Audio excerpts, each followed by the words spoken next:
صلاة واحدة في الحرم تعدل 100,000 صلاة فيما سواه. هل في أحد منكم أجرى حسابا كم يحتاج الإنسان من الوقت من الأيام حتى يصلي 100,000 صلاة؟ أنا أقول لكم يحتاج 55 سنة عشان تصلي 100,000 صلاة.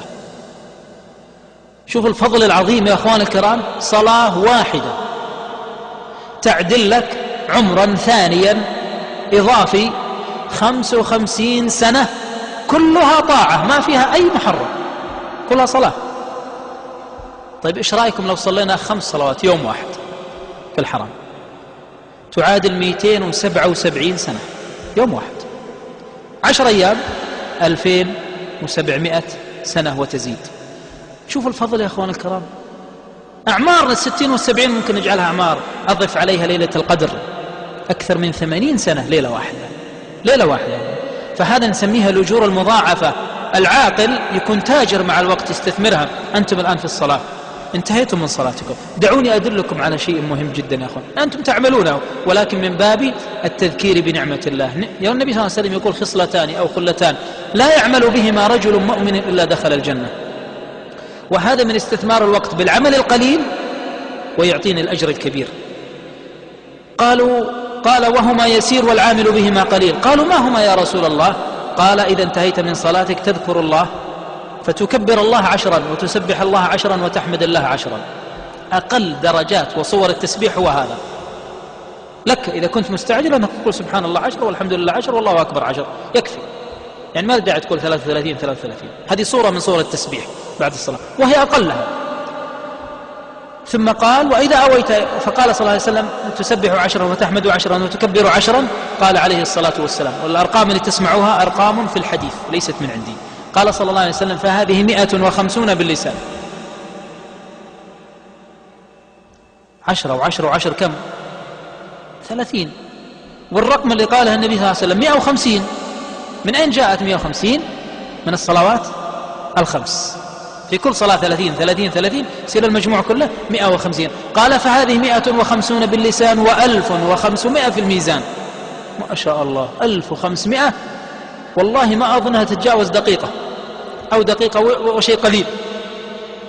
1500 والله لو في شركة تعطيك على اليوم 1000 ريال لا تذهب معهم تشتغل ليل ونهار عشان في نهاية السنة بيعطوك 30,000 وهم يشغلوك 10 ساعات ولا 20 ساعة، وهذه دقيقة واحدة تعطى بها 1500 حسنة.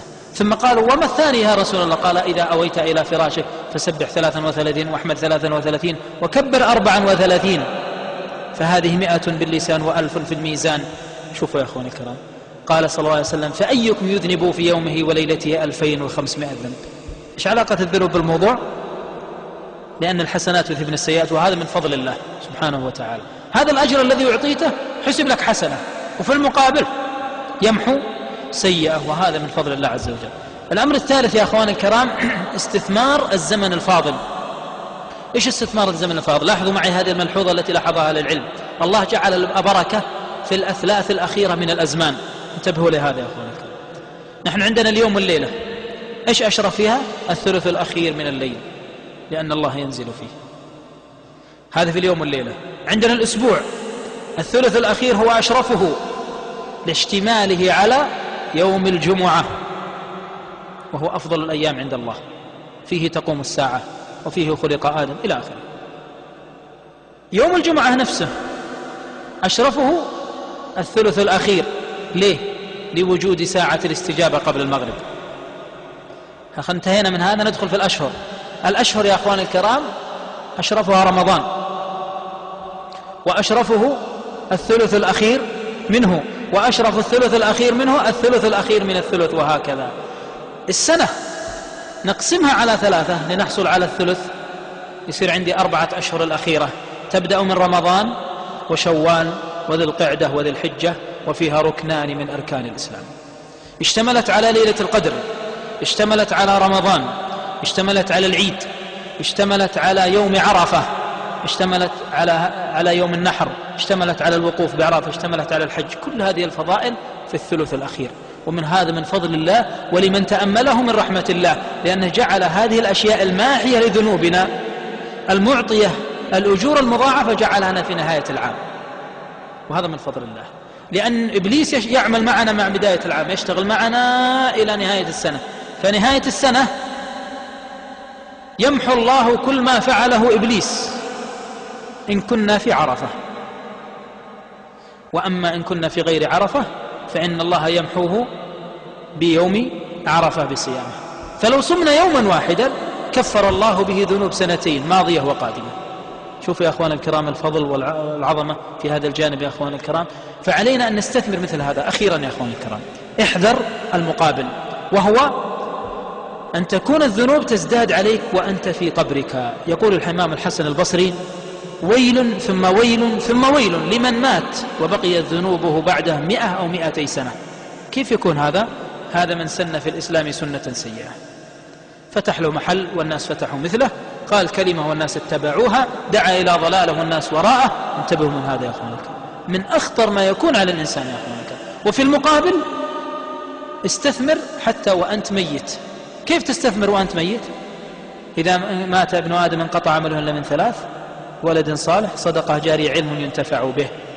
وزد على هذا الدال على الخير كفاعله، وزد على هذا من سن في الإسلام سنة حسنة فله أجرها وأجر من عمل به. قد لا تعمل شيء، تجي لمكان تقول الله هذا مكان مسجد، يا جماعة دعونا نبني المسجد، دعونا نفعل فعل فلان، فيستجيب الناس فيبنى المسجد، فلك أجر من صلى فيه إلى يوم القيامة. ولذلك أجورنا كلنا وأجور هؤلاء البشر وأجور الناس منذ أن بدأت هذه البعثة، منذ أن بدأ الإسلام إلى أن يرث الله الأرض ومن عليها، كلها لمحمد صلى الله عليه وسلم، من غير أن ينقص من أجور الناس شيء، لأنه أول من دعانا إلى هذا. فلنكن مفاتيح خير بكلامنا بآرائنا، لا نكون مفاتيح شر يا أخواني الكرام. هذه أيها الأخوة الكرام خواطر سريعة أحببت التذكير بها في هذا الموقف. أسأل الله عز وجل أن لا يفرق هذا الجمع إلا بذنب مغفور وسعي مشكور وتجارة لن تبور، إنه ولي ذلك والقادر عليه. هذا وصلى الله وسلم وبارك على